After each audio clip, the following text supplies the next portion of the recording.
Hi everybody, so I'm hopping on today to talk about the 9 mistakes you are probably making when you are trying to figure out what in the world am I going to do next in my career. So we've talked about some of the pain points you're probably having. You're burned out, you're lost, you just don't know the next steps you're supposed to make. These are the common steps that people will take. I've taken a lot of them, and frankly, they don't always work, and I'm going to tell you why.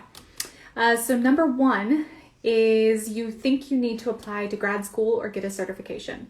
This is a big one, especially for creative artists. I have nothing against grad school or certifications. I think if you are going after these things for to lifelong learning, education, all of these are things that are so important in your career.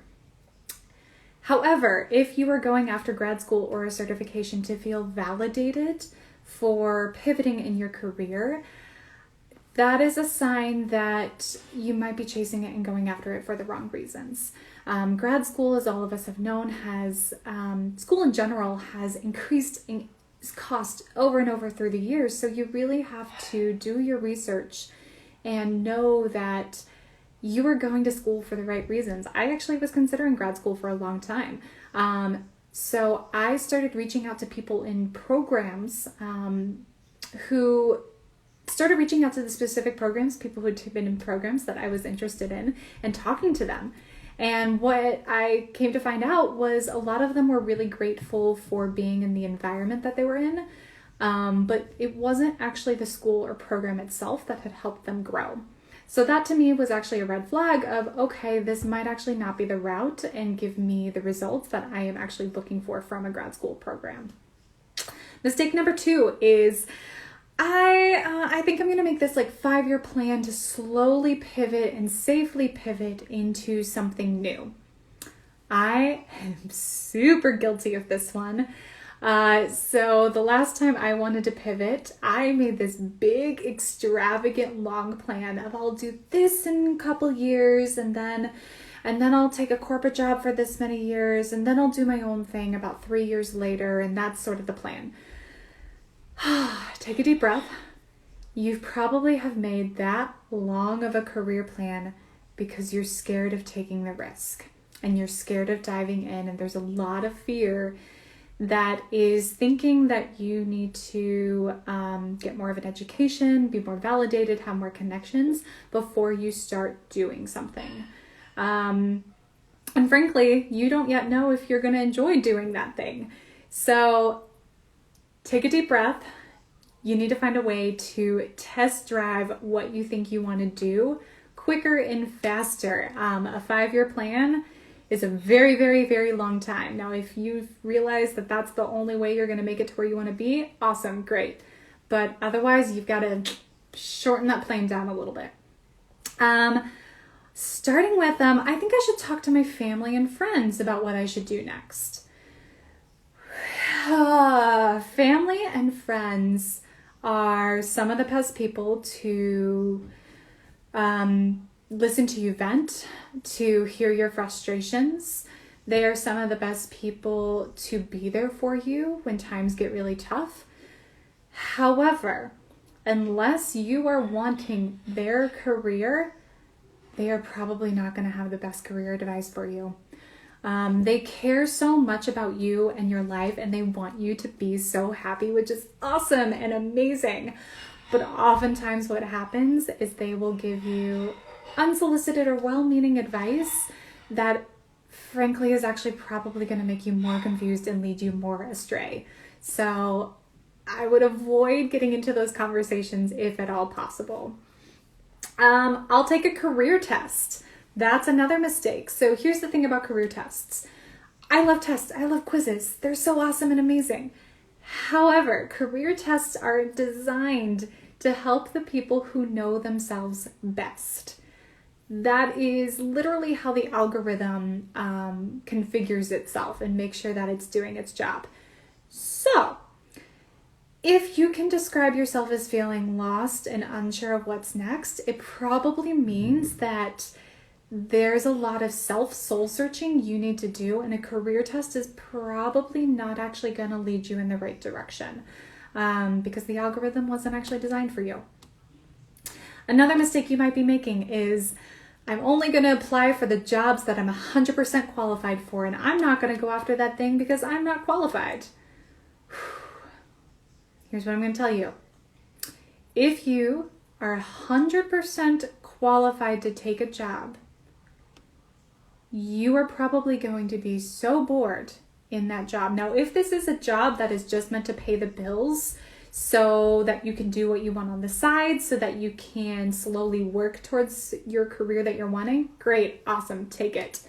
However, if you're wanting this job to become your career and you're only applying for the things or going after the things you're 100% qualified for, there's no room for growth. You are taking a job where you're already at the peak of the mountain. So you want to find those environments, those places where they're a little scary and you're going to be a little pushed to grow and be bigger. Another mistake you might be making is I'll start looking at job postings and see what catches my eye. Again, great if you're wanting a job. However, here's my big piece of advice. Look for people, not jobs. So jobs are a description and they don't tell you a lot about a place, about a company. They don't factor in a lot of other things. By looking at people, it does a couple of things. One, you start building connections and relationships with actual people who can help you get in the door at a later date. You can also reach out to these people and really gauge what they like about their job, what they don't like, the ups and downs, and really start to understand if this might be a good fit for you. Also, people are your way in the door. We hire based on connections. Jobs come through connections. So by only focusing on the jobs that are posted or the jobs that are listed out there, you are limiting yourself to a very, very small world when there's so much else that is possible and that is out there. Another mistake you might be making is, I'll just get a new day job, survival job, or I'll go just work in corporate for a while. Again, these are short-term solutions. So if you're just looking for a patch fix that's going to help you get through some rough times or pay the bills while you're figuring out what's next, that's awesome and great. But switching jobs over and over and over again, that takes a lot of energy and a lot of work. My advice, if you're looking for a job that's going to sustain you while you're chasing after something else, try to find something that is actually going to sustain you and you're going to be able to work at for a few years. Because if you're spending all your time and energy chasing after job after job after job, that's a lot of time and energy you could be devoting to the thing you actually want to be doing. Another mistake you might be making is saying, if I go work for a nonprofit, I will find my purpose and feel like I am working for a purpose. Sometimes this can be true. You need to really, really, really, really believe in that nonprofit's mission.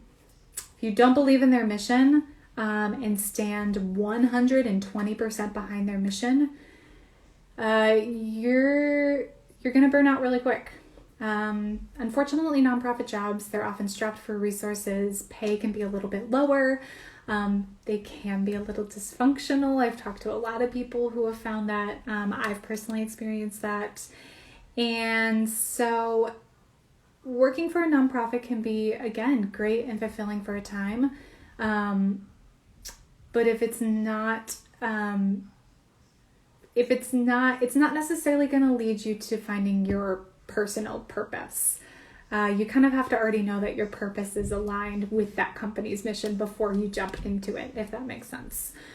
And the last mistake you probably might be making is saying to yourself, I need to pursue my passions. I am fully on board with, I think we should all have jobs that we love. I think you should find work that you love to do. However, that does not mean that every passion and interest that you have should be your career and should be your work and should be your job.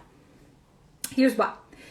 If you turn every single one of your interests and passions into your work, suddenly nothing is a hobby.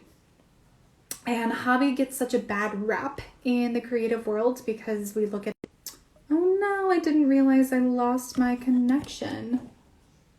Okay, we'll see. We'll see if this connection comes back. Okay. I don't know where that left off. So I'm talking about the 9th mistake. It's I need to pursue my passions. So some of your passions should remain a hobby. Why is that? Because then you get to just do it for the fun of it. And all of us need to have something that we love to do for fun. If everything becomes work, then it gets put into a new environment and suddenly everything has pressure, everything has stakes, and you need to find a way to make money off of it.